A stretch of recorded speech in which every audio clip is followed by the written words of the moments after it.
यह गर्मी और उस पर से दौड़ना पड़ा, वह भी सामान के साथ। मेरी तो हालत ही खराब हो गई। गर्मी से परेशान किसी तरह मैं अपनी सीट तक पहुंची। आज ट्रेन पकड़ने के लिए जिस तरह से दौड़ी, अगर इस तरह से मैराथन में दौड़ लगाती तो पक्का मैराथन जीत जाती। सीट पर बैठकर किसी तरह जान में जान आई। सारा सामान ठीक जगह पर लगाने के बाद सोचा आराम से बैठकर पानी पी लूं। प्यास से गला सूख गया था। पानी के लिए बोतल ढूंढने लगी तो याद आया पानी की बोतल और खाने का सामान जिस बैग में माँ ने रखा था, वह बैग तो जल्दी जल्दी में वहीं रह गया। अब तो ट्रेन भी चल पड़ी थी, पानी ले भी नहीं सकती थी। सोचा चलो कोई बात नहीं, ट्रेन में तो पानी वाला आएगा, उसी से ले लूँगी। लेकिन काफ़ी देर हो गई, प्यास से रहा नहीं जा रहा था। तो सामने बैठे यात्री से मैंने पूछा, भैया पानी वाला अभी तक नहीं आया, एसी कोच में आने की मनाही है क्या? यात्री मेरी बात सुनकर मुस्कुराने लगा और बोला, मैडम इस ट्रेन में खाने पीने की कोई चीज़ नहीं मिलती। 1 घंटे बाद एक छोटा सा स्टेशन आएगा, वहीं कुछ मिल सकता है। जी वैसे आप कहाँ तक जाएंगी? मैंने कहा, भैया मैं तो पुणे तक जाऊंगी। अच्छा अच्छा, फिर तो आप अगले स्टेशन पर ज़रूर कुछ ना कुछ ले लीजिए, मुझे तो 2 स्टेशन बाद ही उतरना है। उस यात्री की बातें सुनकर प्यास जैसे और बढ़ गई। सही कहते हैं लोग, जो चीज़ पास में ना हो तो उसकी ज़रूरत कुछ ज़्यादा ही महसूस होने लगती है। खैर, अब इंतज़ार करने की सिवा कर भी क्या सकती थी। ट्रेन अपनी रफ्तार से चल रही थी। करीब 1 घंटे सवा घंटे के बाद एक छोटा सा स्टेशन आया। ट्रेन रुकी और ट्रेन में पानी बेचने वालों की आवाज़ भी आने लगी। एक 12-13 साल का छोटा सा बच्चा बाल्टी लिए पानी बेच रहा था। मैंने उसे बुलाया और कहा, एक बोतल पानी दे दो। वह 3-4 पाउच पानी की निकाल कर मुझे पकड़ाने लगा और बोला, यह लीजिए, बोतल के बराबर ही पानी है। मैंने कहा, पानी की बोतल नहीं है क्या? इसे रखूंगी कहाँ? बोतल होती तो आराम से रखी जाती, पाउच कहीं फट गया तो सब जगह पानी पानी हो जाएगा और सबको परेशानी होगी सो अलग। यहाँ पानी की बोतल नहीं मिलती क्या? मैडम यहाँ तो यही चलता है, आपको पानी की बोतल वह दूर वाली दुकान पर मिल जाएगी।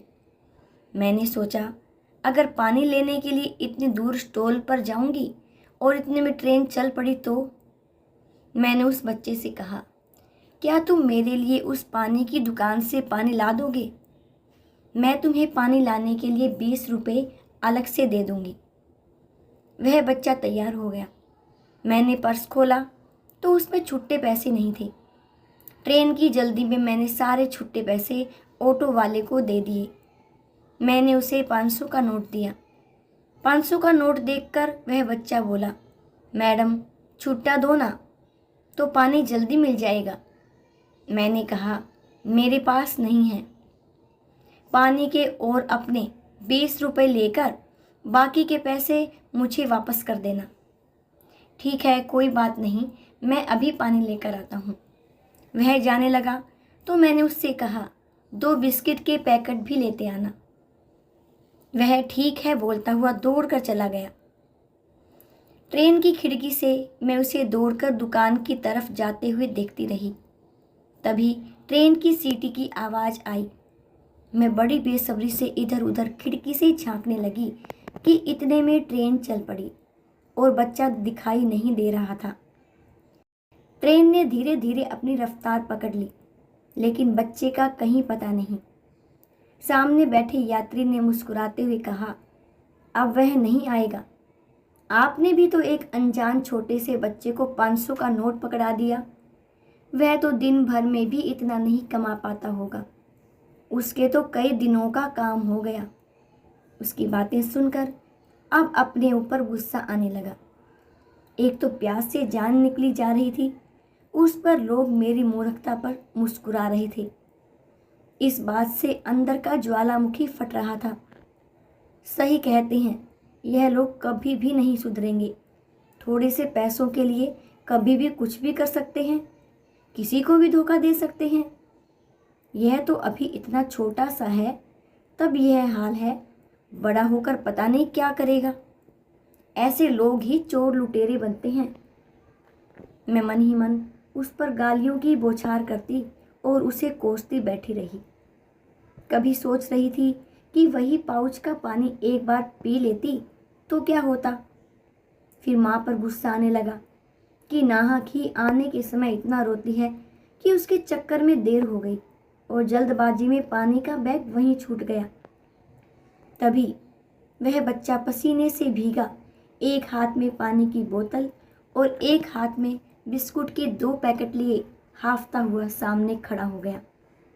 उसे देखकर मैं हैरान रह गई। मैंने पूछा, ट्रेन तो चल पड़ी थी, तुम कैसे चढ़ी? उसने कहा, मैं दौड़कर ट्रेन के आखिरी डिब्बे में चढ़ गया था, वहीं से आपको ढूंढता हुआ आ रहा था। मैंने तो बस यही देखा था कि आप एसी कोच में हो।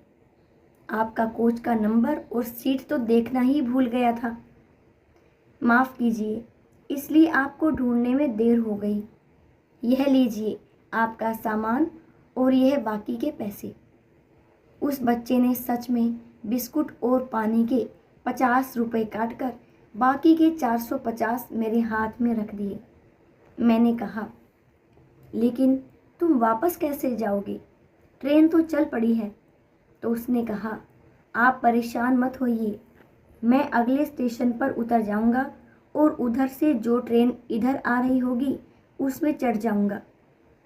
मैंने पूछा, तुम्हारे कपड़ों को क्या हो गया? अभी तो ठीक थे, ये फट कैसे गए? जी वह ट्रेन पर चढ़ने के समय गिर गया था, इसलिए थोड़े से फट गए हैं। तुम्हारी पानी की बाल्टी कहाँ है? वह मैं माँ के पास रख आया था। वह स्टेशन पर वहीं दुकान के पास मूंगफली बेचती है। आज तो जब तक वापस नहीं जाऊंगा, माँ बेचारी मेरी वजह से स्टेशन में बैठी रहेगी, घर भी नहीं जाएगी, और जब पहुंच जाऊंगा तो आज डांट जरूर पड़ेगी। अच्छा यह लो, अपने पैसे तो ले लो। मैंने उसे पैसे देने की कोशिश की तो उसने लेने से मना कर दिया और बोला, मेरी माँ कहती है हमें लोगों की मदद करनी चाहिए। आप परेशानी में थी इसलिए मैंने आपकी मदद की। किसी की मदद करने के लिए कोई पैसे थोड़ी ना लेते हैं। लेकिन मेरी वजह से तुम्हारी शर्ट तो फट गई ना, इसके लिए ही ले लो। वह बोला, नहीं, आपको नहीं पता, मेरी माँ के हाथों में जादू है, वह 2 मिनट में अपने सुई धागे से इसे ठीक कर देगी। अच्छा तुम पढ़ने क्यों नहीं जाते? मैंने पूछा। उस नन्हे बच्चे का मासूम सा चेहरा फीका पड़ गया और बोला, पढ़ना तो चाहता हूँ, लेकिन माँ अकेले सारा दिन काम करती है, फिर भी ठीक से घर नहीं चलता, इसलिए मैं भी माँ के साथ कुछ काम कर लेता हूँ, तो हमें शाम को ठीक से खाने को मिल जाता है। अच्छा अब मैं जाता हूँ, स्टेशन आने वाला है। वह छोटा सा बच्चा बिना कुछ सुने ही जैसे हवा की तरह गायब हो गया। मैं सोचने लगी कि मेरी वजह से बेचारे को आज घर वापस जाने में इतनी देर होगी, उसकी माँ को भी कितनी परेशानी होगी। एक मैं हूँ जो अभी थोड़ी देर पहले ही 500 रुपये के लिए उसे कितना कोस रही थी। सच्ची कहा जाता है, बचपन की सीख को हम बड़े होने पर भूल जाते हैं। हमने भी तो अपने बचपन में यही सीखा था कि लोगों की मदद करनी चाहिए, लेकिन बचपन की वह सीख ना जाने कहाँ चली जाती है। आज वह बच्चा जो परिवार की और रोटी की जिम्मेदारियों में अपना बचपन भूल गया है, उसने जीवन में एक सीख जरूर दे दी। आज हमारे देश में बाल श्रम के लिए न जाने कितने ही कानून बनाए गए हैं, न जाने कितनी ही योजनाएं चलाई जाती हैं, लेकिन इस बच्चे को देखकर ऐसा लगा जैसे जमीनी हकीकत कुछ और ही है। हमें सच में इस दिशा में काम करने की ज़रूरत है, जिससे इन जैसे मासूमों का बचपन जो रोटी कमाने की बोझ के तले दबा हुआ है, उन्हें लौटाया जा सके। शायद हमारे थोड़े से प्रयास से इस देश को बाल श्रम नामक बुराई से हमेशा के लिए मुक्ति मिल जाए और देश का भविष्य सच में उज्जवल हो। Thanks for watching. Please like, share and subscribe.